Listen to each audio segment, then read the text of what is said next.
You might feel like, oh gosh, I have to do all these strict diet changes and I have to get up at 5 a.m. to get to a HIIT class because I have to do these kind of like high intensity and long workouts to manage or maintain my weight. But in actual fact, if you're cheating on your sleep with exercise, you actually could be going backwards. Like having those few extra hours of quality sleep could be more powerful for your insulin and weight management than the actual exercise. Hello and welcome to PCOS Explained, formerly the PCOS Nutritionist Podcast. I'm your host, Claire Goodwin, a registered nutritionist and exercise scientist, specialising in PCOS because I have it too. Each week, we'll uncover the latest research, share inspiring stories, and provide practical tips to help you thrive with PCOS. Whether you're newly diagnosed, you've been struggling with this for a long time, or supporting someone with PCOS, this podcast is your go-to resource for empowerment, education, and community. So join us as we uncover the tools to thrive with PCOS. PCOS Explained is brought to you by our very own service, Ovi. Ovi is your go-to health service for women with PCOS. We help you improve your PCOS symptoms and prevent the long-term complications of PCOS by giving you hyper-personalised health advice based on your specific symptoms and PCOS drivers. We have a range of plans to suit your needs, from a DIY app-based program to one-on-one consultations. You choose what suits your budget and learning preference. And we offer a result-based guarantee on our Premium Plus plan, meaning that if we don't help you achieve your goal, we refund your money. Ovi is available worldwide, so it doesn't matter whether you're based in the UK, US, Canada, Australia, New Zealand, or anywhere else, we can still help you. So today's episode, we're talking all about sleep, and this came off the back of an article that I was writing for Stylist Magazine in the UK. I put it out to the Instagram community and I was like, this seems to be a really popular topic. Would you guys like to have a podcast on it? And we got so many responses. Lots of heat, yeah. Yeah, lots of heat. And when I'm talking about sleep, we're not talking about, you need to have a good amount of sleep and good quality sleep. It's more, okay, yeah, I'm trying, but I can't get to sleep, or I can't stay asleep, or I have good amounts of sleep, but I wake up feeling exhausted.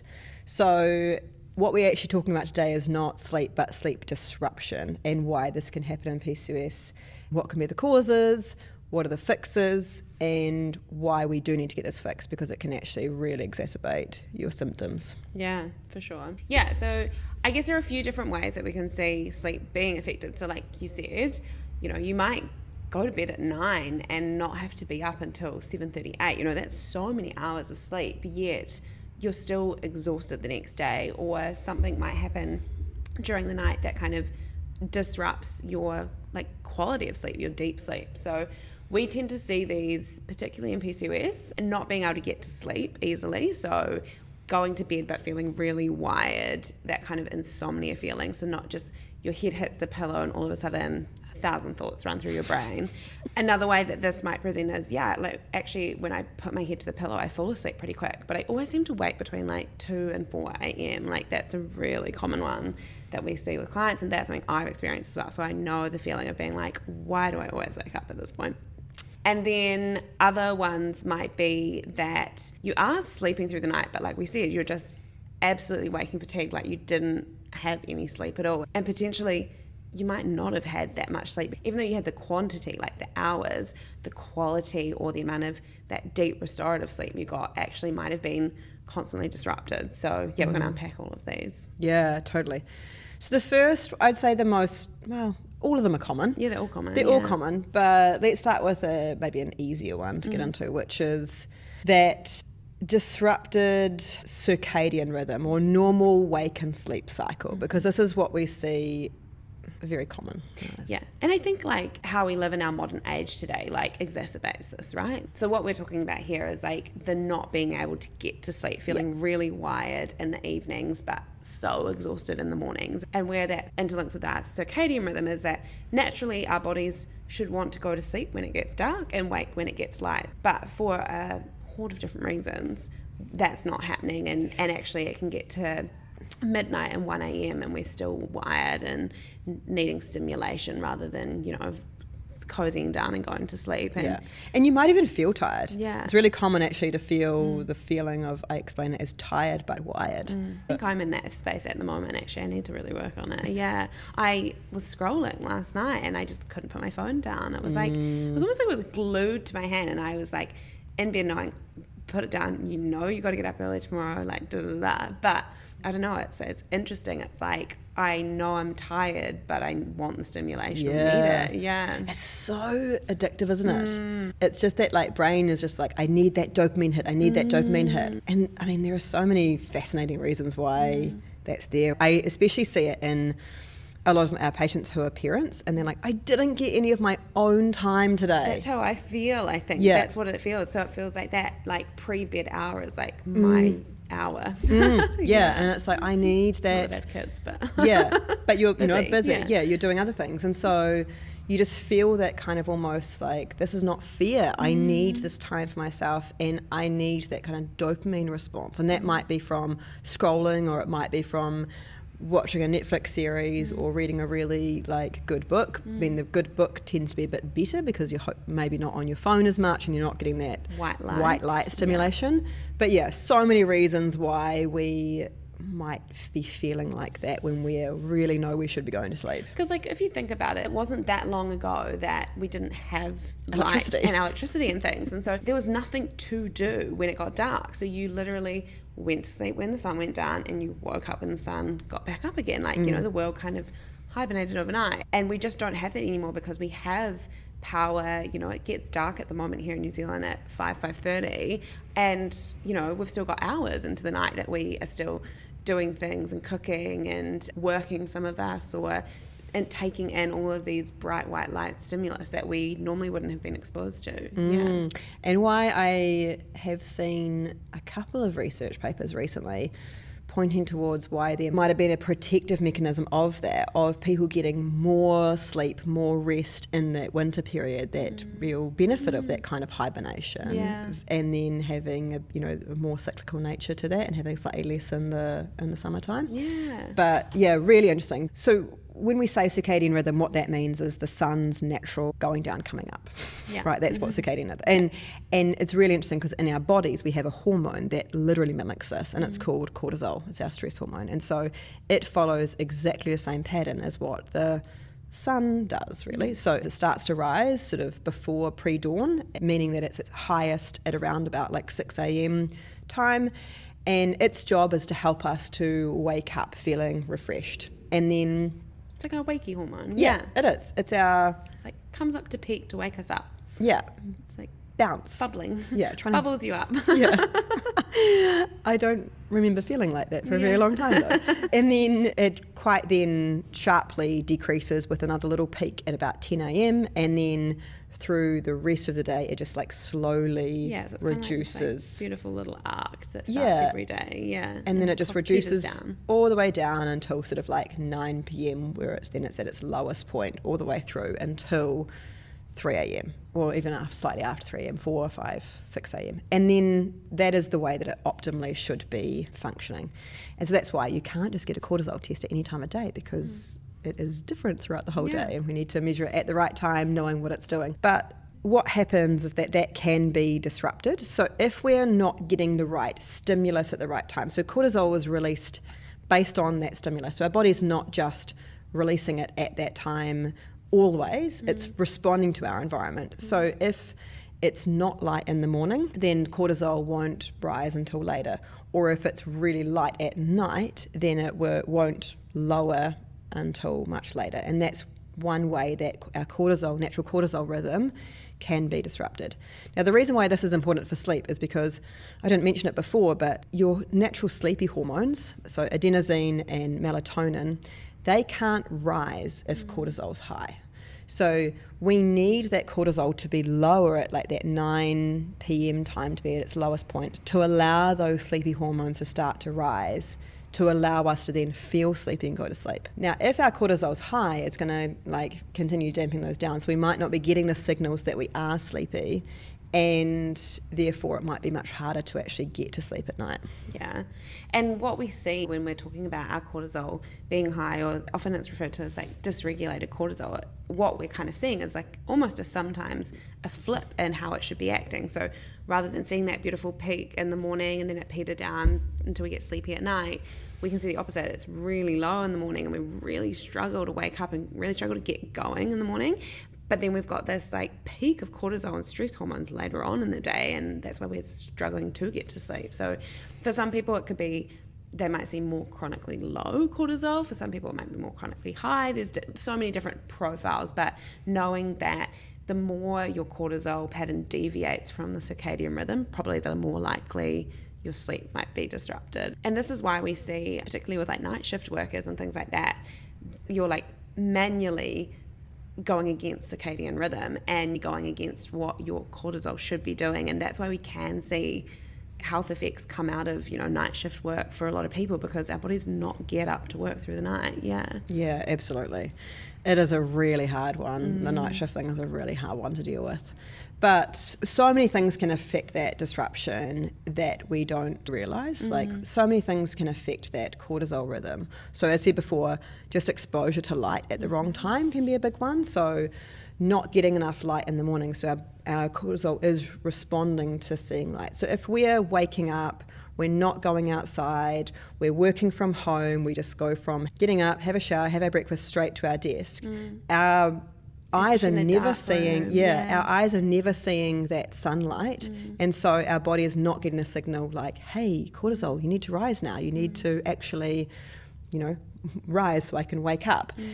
Similarly, if we're at night, we're exposing our eyes to so much, especially blue light from our devices, it's going to be that, get that signal like, hey, it's not time to go to sleep yet. Cortisol stay high. Yeah. So that's light's one of them. The other thing could be caffeine. So caffeine is a stimulant that suppresses that sleepy hormone adenosine. And so if we're having caffeine, especially later in the day, it's going to artificially stimulate that cortisol production and not allow adenosine, our sleepy hormone, to come up. And it doesn't just have to be later in the day, especially if you're, so genetically, if you're not a great processor of caffeine, it means that the effect of caffeine can last in your body for much, much longer. So even if you're having caffeine at 7 a.m, you could still be feeling the effects at 10 p.m. if you're a really slow processor of caffeine. Yeah, so because cortisol is produced by our adrenal glands, oftentimes when our adrenals are under the pump, they're constantly producing stress hormones and things like that. That can over time start to really affect our cortisol production as well. So if we're constantly in fight or flight mode, or we're constantly under immense amounts of stress, that soon starts to play a role on like our cortisol production as well. Yeah, Absolutely. So many things can affect this, but the main things to, I guess, look out for is try and identify, if you are struggling to sleep, is there a pattern to this? And I probably should have said this at the start, is a really good way of starting to figure out what the problem is. But this is always what we'll get our patients to, is tell us what the exact problem or problems are with their sleep. Is it that you're struggling to get to sleep at night? So is it taking you more than 20 minutes to get to sleep?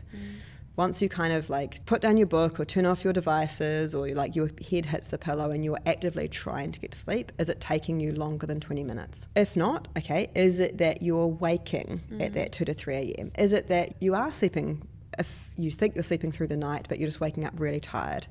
What is the problem? And then we can try and figure out, okay, what's causing this issue? Yeah.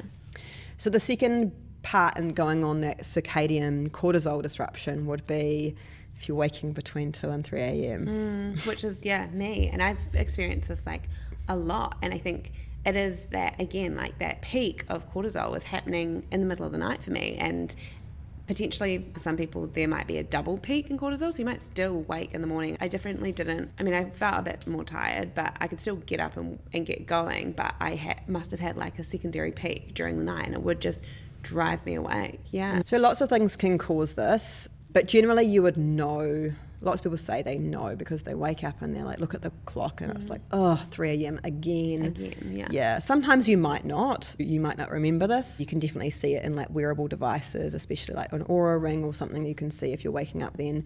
But for a lot of people, they do really remember it because you're awake and then you can't get back to sleep. And you just might be like finally getting back to sleep and it's 5 a.m. and then you have to get up an hour later. So again, some common causes of this would be we see high stress hormones. So if you're... That was definitely the case for me as well. Yeah, just running on fight or flight mode, yeah. And especially, you might not see this affecting your ability to get to sleep, but then you're waking up at that 3 a.m. So if you're under a lot of stress, that can be a big thing.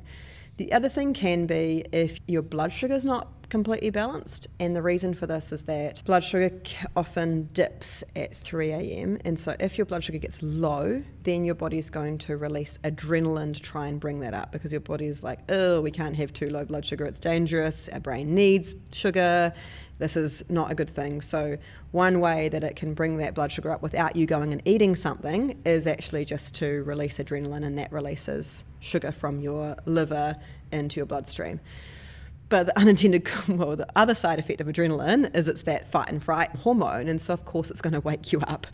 And so this can be, you might feel like it's kind of being woken up with a bit of a start, like a bit of a shock, you're like suddenly very awake. Or it might not feel like that, you might just be like, oh yeah, I'm awake, why am I awake? But that can be another really common reason. And then the other pattern is that you feel like you're getting to sleep, you're having a full night's sleep, but you're still waking up exhausted. And there can be a couple of reasons for this. So the first reason, sticking with the cortisol, is that actually you're in a lower cortisol state. So this used to be called adrenal fatigue. It's no longer called that because it's not a very, very good, accurate descriptor of what's going on. Your adrenals they don't just become fatigued. I still think it's quite a nice way of thinking about it, a very just basic way of thinking about it, that often it happens when you've been under stress for a long period of time. So you've had this high cortisol state, and now you're in like a low cortisol state. And so what happens is that you don't get that peak in the morning, so you do wake up feeling just really fatigued, and you just feel like you can't get started, you can't get going until maybe like mid-morning, because that cortisol rise is not happening at 6 a.m. It might only be happening at like 10 a.m. So you feel a bit like, I definitely felt like this. It was like I get to work and I just could not get my brain into like gear. It felt like it was just running in neutral, and It's kind of like a depletion almost, like a cortisol depletion. Yeah, and this isn't very well recognised in medicine. And in medicine, like the only things that are recognised when it comes to stress hormones is that unless you've got Addison's disease or Cushing's, which are very, very rare and extreme forms of either high or low cortisol, is that everything else in the middle is normal. Yeah. And like, that's just the most bizarre thing I have ever heard, because there is so much variation and fluctuation in terms of what's actually optimal and what's not.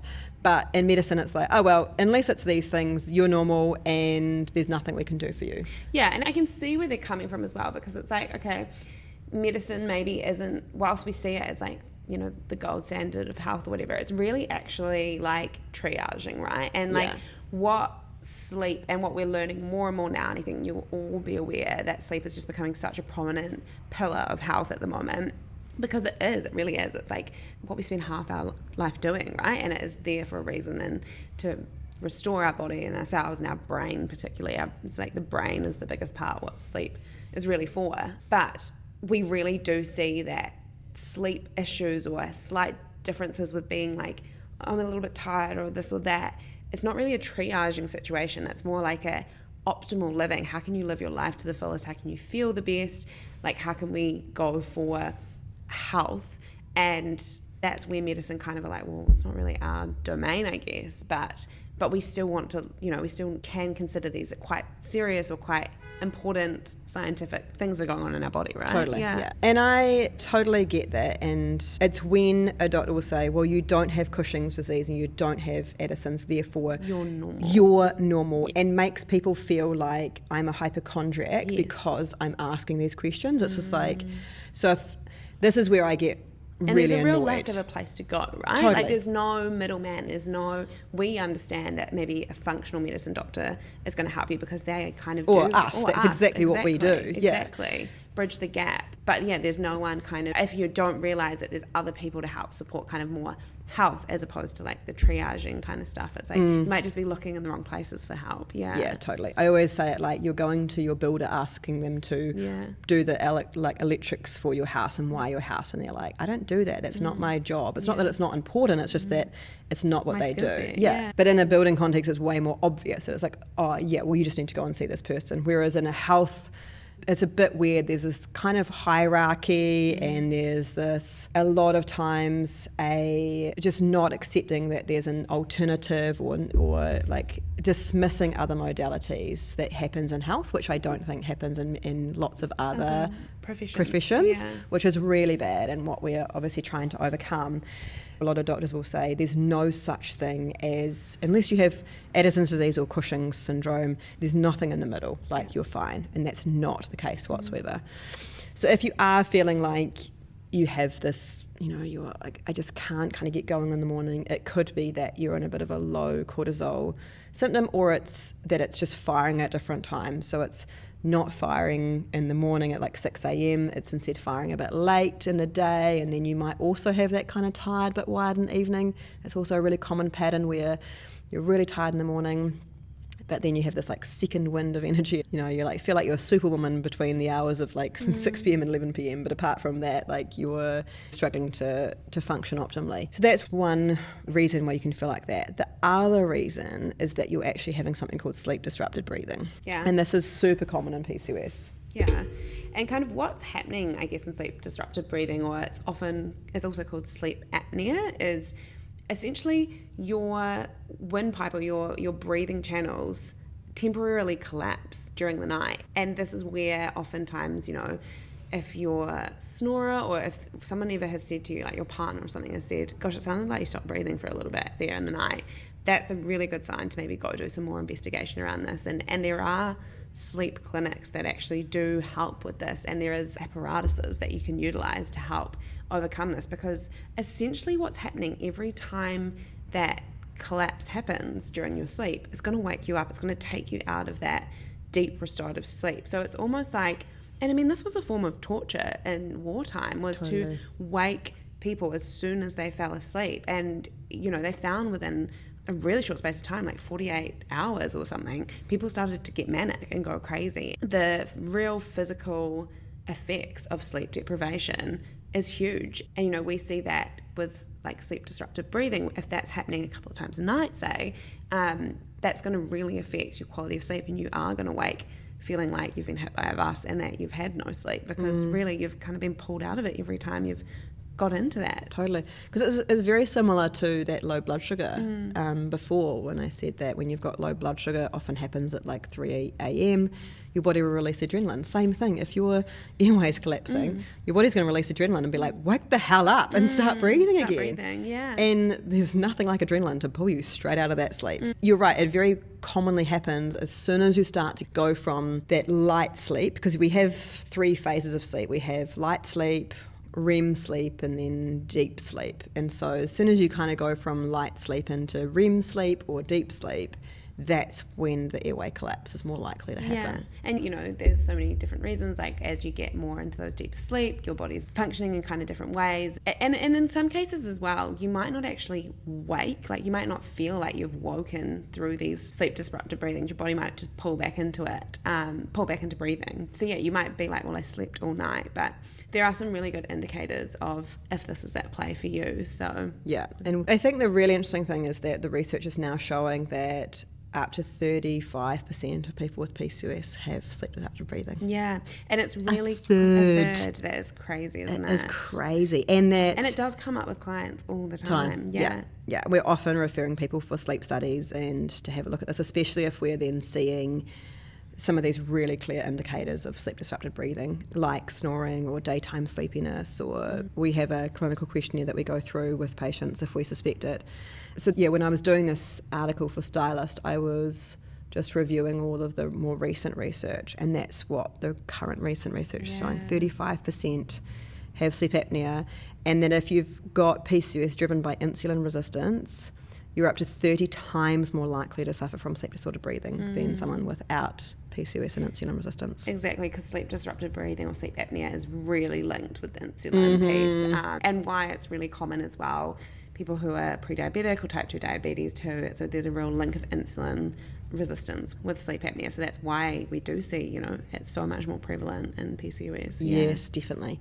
It's kind of the vicious cycle, right? That it's like you get the higher insulin, which then higher testosterone, which causes your body to increase body fat, especially around the kind of like abdominal central regions, belly fat regions, which are then the more metabolically active regions, which then release more insulin, more inflammation, which then drives more risk of sleep apnea. And then if you then do develop a sleep apnea, if you are getting less than 5 hours sleep a night for even just as little as 2 weeks, then your body will reduce insulin sensitivity by 30%. So it's this really vicious cycle that like, yes, you're predisposed to sleep apnea, but then once you develop it, man, then it's so hard, unless it is diagnosed, to then reverse the insulin resistance and then get back well again. And this is why, we see so many people not really understanding that, yes, diet is like a huge piece when it comes to insulin and being healthy, but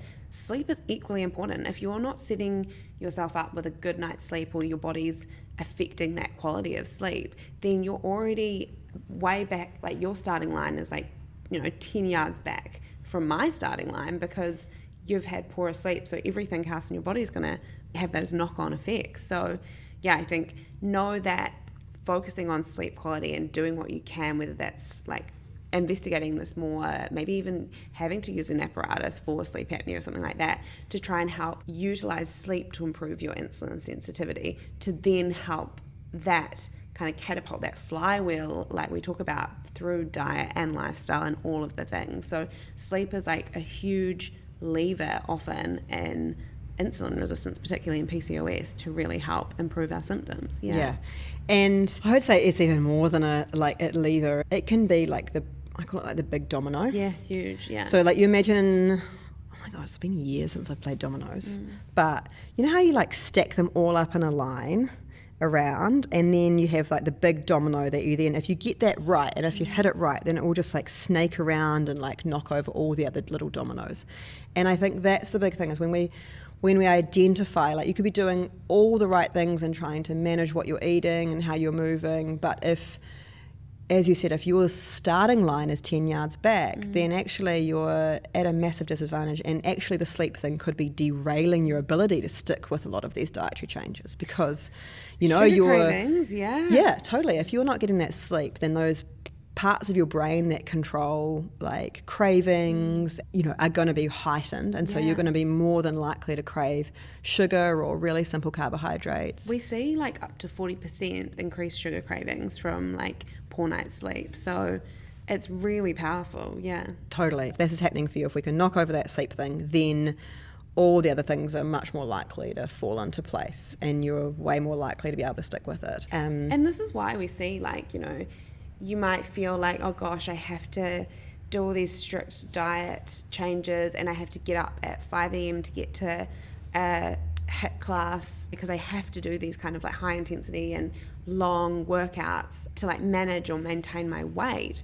But in actual fact, if you're cheating on your sleep with exercise, you actually could be going backwards. Like having those few extra hours of like quality sleep could be more powerful for your insulin, and maybe if weight was a goal, or weight management, than the actual exercise. Yeah. And it doesn't mean not to exercise or not to do that, but it's just, sometimes it might even be just a reprioritization of things, especially for a period of time. So it might be like, okay, well, to get you out of this vicious cycle of like, especially if it's high stress hormones, then we actually might just need to take a step back and be like, well, what you're doing in that high intensity exercise, and then fueling your body with coffee, and then not being able to get to sleep at night until like 11 p.m. even though you're getting up at 5 a.m. is actually making you go backwards. Let's reset this and focus on just getting your circadian rhythm back working first. Let's do that for like just 3 weeks, and then we can kind of like add back in the exercise in the morning for a while, or change the type of exercise that you're doing for a few weeks, and then or maybe get back look to at it. maybe look at like reshuffling other parts of the day to kind of make exercise be at a different time of the day. Definitely figuring out what might work better for you. So talked about how insulin resistance can be a big driver. Just PCOS in itself can be a big driver of sleep disrupted breathing, but especially if you've got insulin resistance, that's going to be even more likely. But the other thing that can affect our sleep and can affect sleep apnea is our hormones, especially progesterone. So progesterone, it's really interesting, is actually, it dilates those airways in our upper respiratory tract, in your upper chest, right? They actually dilate those airways and allow air to flow through. So one of the potential reasons they've suggested for that higher risk of sleep apnea and PCOS is if you do have irregular cycles, you may not be producing much progesterone, which is then not dilating these airways. So we only produce progesterone once we've ovulated. And so if you have got really long cycles, that means that your body is trying and trying and trying to ovulate again and again and again. And you'll only ovulate about 10 to 14 days before you then get your period. So if you've got like a 60-day cycle, that means actually that for 50 or 45 of those days, you haven't really been producing any progesterone, you've just been producing estrogen trying to ovulate, and then you'll have this 11 to 14 day window of producing progesterone. So one of the potential mechanisms is actually that they're suggesting is that because we're not getting a more balanced amount of estrogen and progesterone, i.e. in an optimal cycle we'll produce estrogen for about 14 days, and then once we ovulate, progesterone for about 14 days, and we'll have even-ish, not that they're like kind of like normal or optimal amounts of both. Whereas in PCOS, if you've got long cycles, or if you've got maybe a normal cycle but just, we'll say a normal length cycle, but actually your progesterone phase is a bit short, then your ratio of estrogen and progesterone production time might be more like 2/3 or 3/4 compared to the progesterone. Like more like half and half. Yeah. So I thought that was a really interesting connection, and it makes sense because we see this in women going through perimenopause. This is often where they'll develop insomnia. Is because actually the thing that starts to happen as we get into our later 30s, 40s, 50s is that our progesterone production is the first thing to start to decline. And so a lot of people complain of insomnia during that perimenopause window. And the primary driver of that is the lower progesterone production. If you're in that age bracket, if you're in that over 35, generally is the age at which that can start to affect you. And the lower progesterone can actually affect you well before you might get any other symptoms of perimenopause. So a lot of people think about perimenopause symptoms as like hot flushes. Actually, you can get the lower progesterone well before you notice any of those other symptoms. So I would just say if you're over 35, then it's just like this is another factor you might want to think about. Or if you're under 35 but you have really long cycles, this might be another predisposing factor for something like sleep apnea as well. Yeah, and this is where I think a lot of women can see hormone replacement therapy, like going through perimenopause and things, really can help sleep and things, because you are typically topping up your progesterone levels during that time. And not only does it help dilate and open those airways, but it also helps you get to sleep. Progesterone's got a sedative effect, so it can be really helpful. And so many people actually say that when they're going through fertility treatment and taking progesterone for that, they go, whoa, my sleep is so much better when I'm on this. Yeah, so crazy, isn't it? Hormones powerful. So now that we've talked all about what can go wrong with sleep and why you might have disrupted sleep, let's have a chat about what we can do about it. Yeah, I think particularly the like sleep disrupted breathing piece, we know that that's something that's like manifested, right, and something that potentially you need some like intervention help with to help initially overcome that. But there's so many things that we can do for both sleep disrupted breathing as well as all sleep disruption, like in the background as well. So, and that's a lot of what we do in OV. The changes that we do in OV based on your PCOS drivers are also addressing better sleep. They're also working towards better sleep, which is really, it's kind of like, we say there's all these vicious cycles, but there are also positive cycles as well. And, if you hook into some of those, you can start to see those changes really like accelerate. Yeah. Totally. And a lot of these are quite simple changes, and it was quite interesting when I was answering these journalist questions from the Stylist Magazine for the article that she was writing. She was like, okay, and what's the treatment? And I was talking through some of these changes to make, and she was like, yeah, but they seem quite basic, seem like very similar to general kind of good sleep things. And I was like, yeah, because they are. Like, I'm not going to sell you on something, I'm not going to... We're not here to like push an expensive supplement or a sleep mask or anything like that. It really is the basics that we're doing wrong oftentimes that are affecting our sleep, apart from the underlying, greater issues of like elevated stress, chronic stress, or insulin being at play, which like we said we address in OV. The other things are really simple, like me knowing that I should go to sleep, but instead scrolling on my phone and getting more white light to stimulate me more. Like, it's a basic sleep hygiene thing, right? Yeah. Exactly. But I think that while it's basic, it's not necessarily simple or easy. No. And that's where, like for yourself, you know this, but yet we still find ourselves falling into these traps because it is basic human, well, not basic, it's very like actually only the last few years that we've been exposed to these like devices in our hands. But it is human psychology to be addicted to these. Well, that's how they've built a lot of social media, is on what they understand about what is addictive to our brains and what drives dopamine. And so we're still, even though we know this knowledge, we're still at the mercy of our own, psychology and what our brain is wanting, and we're having to try and overcome that. And so I think that while it can be simple, it sometimes where it gets hard is knowing where to focus my attention.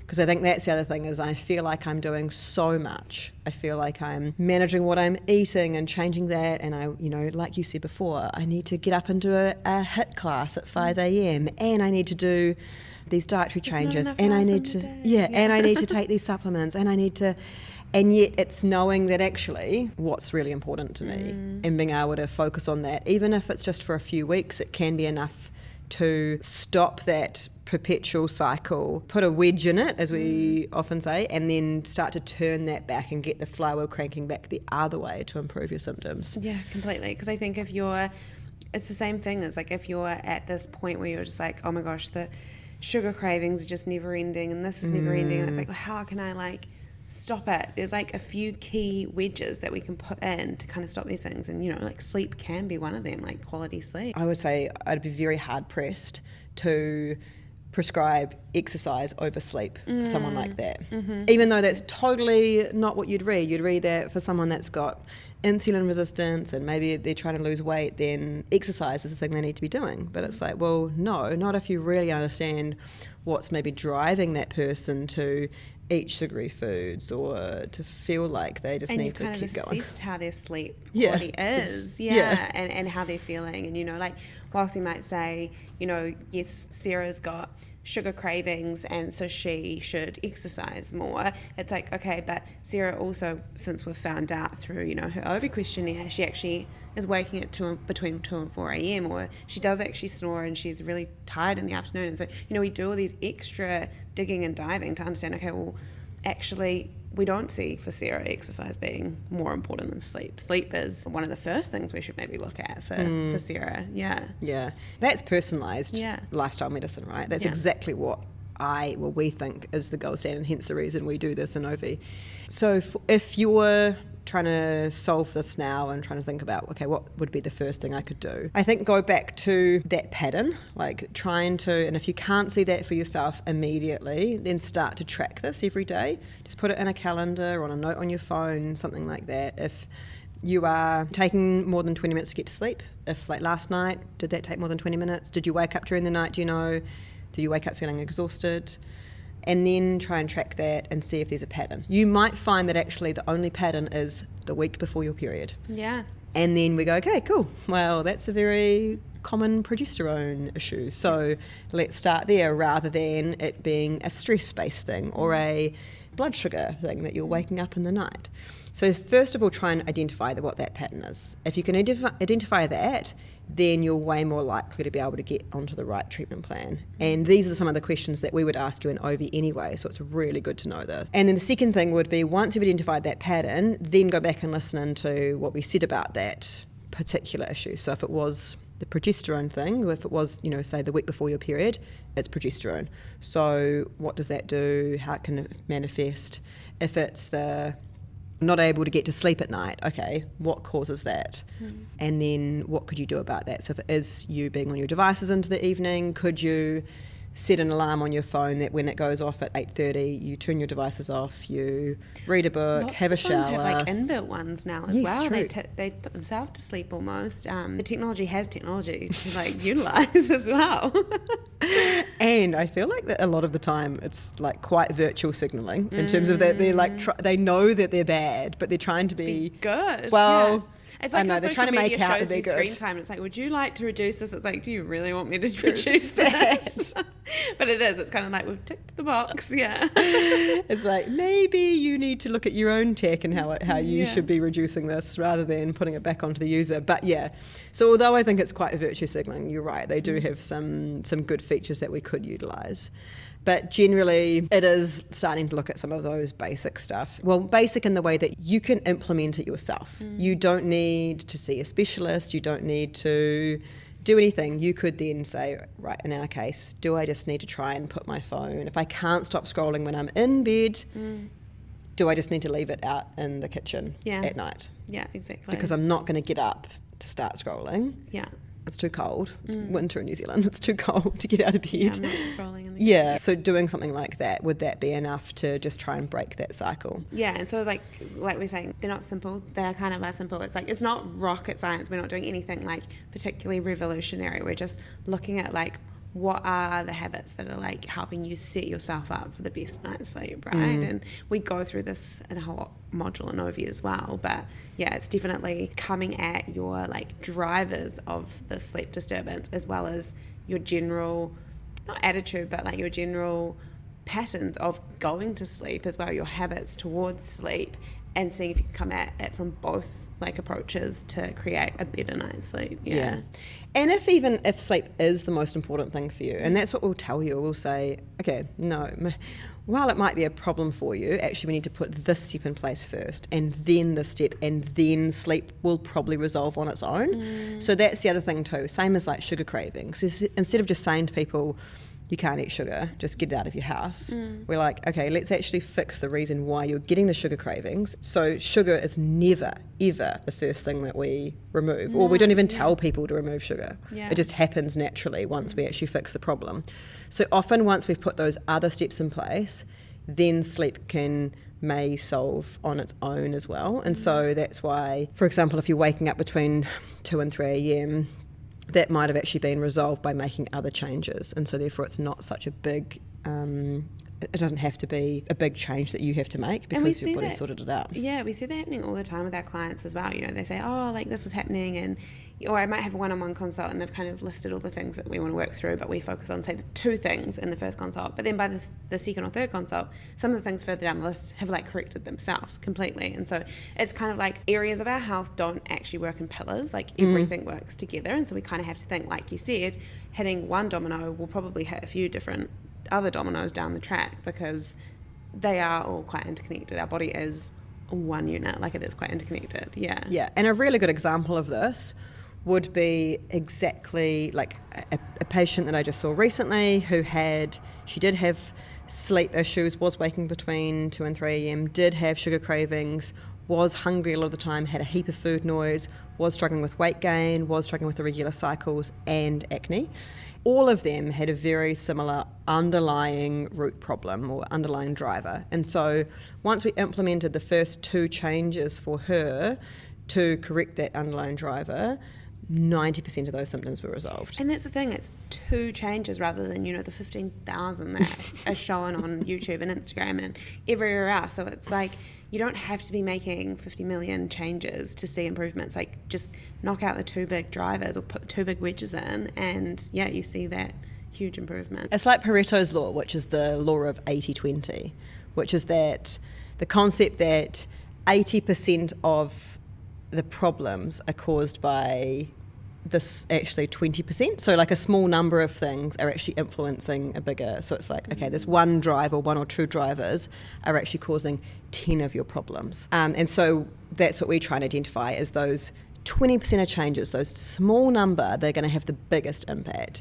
instead of that little supplement that might get a 1% increase, or the which is often what we see is that people saying, what supplement could I take for this?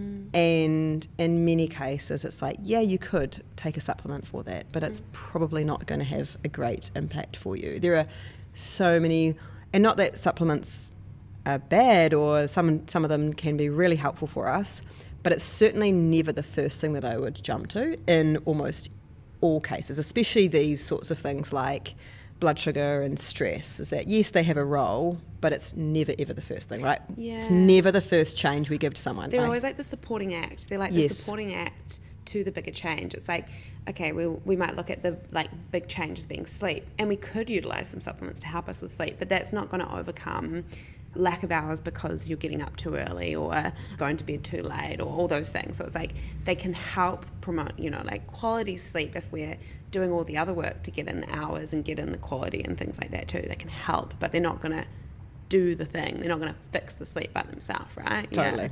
Stress would be another really good example of that, where there are some great supplements that can help, especially herbs that can help our body adapt to the level of stress that we're under, but they are never going to be able to override really chronic stress, where we are, for example, just trying to fit in way too much into our day, and there is just not enough hours in the day for what we're expecting our body to do. And that's just causing chronic stress, right? Is that you're never going to be able to out-supplement yourself from that, or out-supplement yourself from doing heaps of high-intensity exercise, drinking 10 cups of coffee a day, only sleeping 4 hours a night, working in a really high-paced job. Like, there is no way a supplement's going to be able to overcome all of those really high stress drivers. It's going to be able to do probably 10% of the repair work there, or help your body cope 10% better. But just knocking out one of those big dominoes like the 10 cups of coffee a day, or the exercise or the sleep, they're the things that are going to have the big wedge. So be the big wedge, have the big movements. Totally. So that's why I was trying to explain to the journalist and saying, look, they might sound small, but they have massive impact. And if done in the right way, you can see some really quick changes. The other things though, like the sleep apnea, much harder to get a diagnosis, get treatment for that in your own home. But those are the things that we help with in terms of identifying that. So we, as part of our clinical questionnaire, when we first bring people into OV, we ask them questions about this so we can identify who might be at risk, and then quickly refer them on to getting a test done and getting diagnosed, because we do know that it is so important to actually get that resolved, because it does underpin everything else in terms of the other drivers. And so if we can, again, knock that big domino over, then you're more likely to see an improvement in your insulin. And we saw this recently with a patient. She had been diagnosed with pre-diabetes through a high HbA1c. Before she came to see us, she'd been doing heaps of work, like exercising, eating really well, like just being really careful about her sugar and carbohydrate intake, doing all the right things, taking supplements, and she'd been doing that for 6 months, and her HbA1c had not budged at all.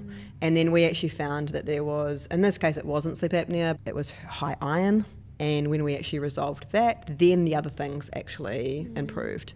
So it's often, and that would be the case with sleep apnea as well, was that, it might be this underlying thing that's happening to you, and once we can knock that over, then the other things start to actually improve. Yeah. If you're finding value from these podcasts, then we'd be so grateful if you could hit follow on the PCOS Explained podcast. This means that not only you'll get the latest releases, but also that other people are more likely to find this podcast. That's the way the algorithm works. And we all know how important it is to get good information about PCOS. So if you can hit that follow button, it means that people with PCOS that don't know that this podcast exists are more likely to find it. So thank you so much for your help there. Now stand by for our disclaimer. The information contained in this podcast has been prepared for the purpose of providing information, including about the PCOS nutritionist products and services, and is designed to support clients' overall wellness. It is not intended to provide medical advice or designed to rectify, treat, or cure any specific medical conditions or diseases. Nothing stated or shared in our podcast is intended to be and must not be taken to be medical advice. Please seek the advice of professionals as appropriate regarding the evaluation of any specific information, opinion, advice, or content contained in our podcast.